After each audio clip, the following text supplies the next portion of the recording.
도다지 썰전, 오늘은 초등학생 자녀를 두신 가정이라면 좀 익숙하실 거예요. 바로 방과 후 학교 시장. 그중에서도 시장 1위 사업자인 미래의 에듀 파트너에 대해 이야기 나눠보겠습니다. 올해 2025년부터 본격 시행된 늘봄학교 정책으로 큰 성장에 기대된다. 이런 분석이 많은데요. 저는 이 기업의 성장 가능성을 아주 긍정적으로 보고 있습니다. 네, 저는 조금 다른 시각인데요. 미래의 에듀파트너가 방공학교 시장, 특히 컴퓨터 교육 쪽에서는 강점을 가진 건 사실입니다.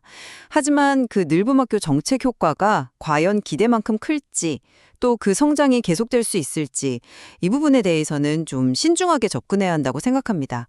그래서 오늘 저희가 던지는 질문은 이겁니다. 미래의 에듀파트너는 늘봄학교 정책 확대로 인해 확실한 성장을 이룰 수 있을 것인가? 저는 그렇다는 입장입니다. 미래의 에듀 파트너는 그냥 오래된 회사가 아니고요.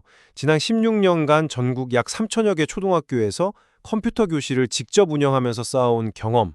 이거는 다른 경쟁사가 쉽게 따라오기 힘든 자산이죠. 연평균 200명 이상의 강사를 또 직접 육성하고요. 전국의 5개 지역 본부를 통해서 관리하는 탄탄한 인프라. 그리고 자체 개발한 전문 IT 교재까지 갖췄거든요. 이게 바로 시장 1위의 저력이라고 봅니다. 작년 2024년 실적을 봐도요. 매출 1,920억 원에 영업이익이 7억 8천만 원. 코로나 팬데믹 이후에 확실히 회복세를 보였고 수익성도 개선됐죠. 올해부터 1, 2학년 대상으로 시작된 늘봄학교는 이 회사의 핵심 역량과 정확히 맞아떨어지는 정책입니다. 그래서 검증된 커리큘럼과 운영 능력으로 이 정책 확대의 가장 큰 수혜자가 될 것이다. 저는 그렇게 확신합니다. 네, 그 점은 일리가 있습니다만 다른 각도에서 좀 봐야 할 부분도 있습니다. 우선 16년 업력의 3,000개 학교 운영 경험, 이건 분명 대단하죠.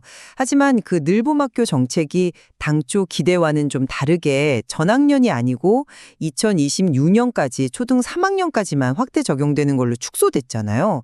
이건 기대했던 시장 크기 자체가 좀 줄어든 셈이죠. 네, 그 부분은 좀 아쉽긴 하죠. 그렇죠. 그리고 또 회사의 또 다른 사업 축인 전 과목 위탁 운영. 이게 현재 한 33개교 수준인데 매년 경쟁 입찰을 통해서 계약을 따내야 하는 구조거든요. 이게 안정적인 매출 확보라고 보기에는 글쎄요, 다소 좀 불안정한 면이 있습니다. 마지막으로 수익성을 보면요. 작년 영업이익이 7억 8천만 원. 전년보다 늘어난 건 긍정적이지만 192억 원 매출 대비 이익률은 여전히 한 4% 수준에 불과합니다. 이 정도 이익률로 과연 늘봄학교 정책 수혜가 회사의 체질을 바꿀 만큼 클지는 좀 의문입니다.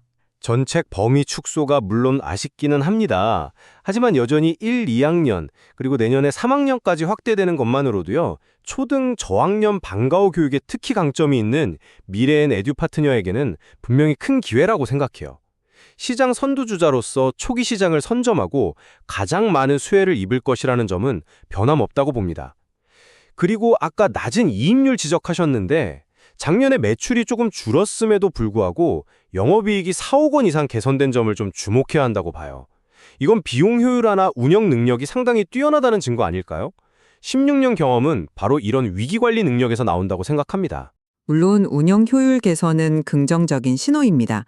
하지만 그 효율 개선이 근본적인 문제인 낮은 이익률을 해결할 정도인지는 좀 지켜봐야겠죠. 4% 이익률 하에서는 매출이 늘어도 실제 이익 증가는 좀 제한적일 수 있거든요. 게다가 매출의 95%가 방과 후 학교라는 단일 사업에 묶여 있고 그중에서도 매년 재계약 리스크가 있는 위탁 운영 비중이 늘어난다면 정책 변화나 경쟁 심화 시의 실적 변동성이 오히려 커질 수 있다는 점, 이걸 간과할 수는 없을 것 같습니다. 교육 연수 같은 신규 사업은 아직 걸음마 단계고요. 경쟁 우위는 상당히 단단하다고 생각하는데요. 자체 개발 규제, 전국적인 강사 네트워크, 그리고 16년간 축적된 운영 노하우. 이건 단순히 먼저 시작했다고 얻어지는 게 아니잖아요. 이건 후발주자들이 자본만 투입한다고 해서 쉽게 따라올 수 없는 일종의 경제적 해자 역할을 할 거라고 봅니다. 품질이나 효율성 면에서 실질적인 차이를 만들어낼 거고요. 말씀하신 그런 경쟁 우위에도 불구하고요. 저는 다른 측면이 좀 우려됩니다. 늘봄학교로 시장 자체가 커지면 당연히 새로운 경쟁자들이 더 공격적으로 뛰어들 겁니다. 기존 업체뿐만 아니라 어쩌면 뭐 예상치 못한 기술이나 자본력을 가진 새로운 플레이어가 나타날 수도 있는 거고요. 현재의 1위 자리가 미래에도 계속될 거라고 그렇게 확신할 수 있을까요? 경쟁이 심화되면 지금의 그 4% 이익률을 지키는 것조차 글쎄요, 어려워질 수도 있습니다.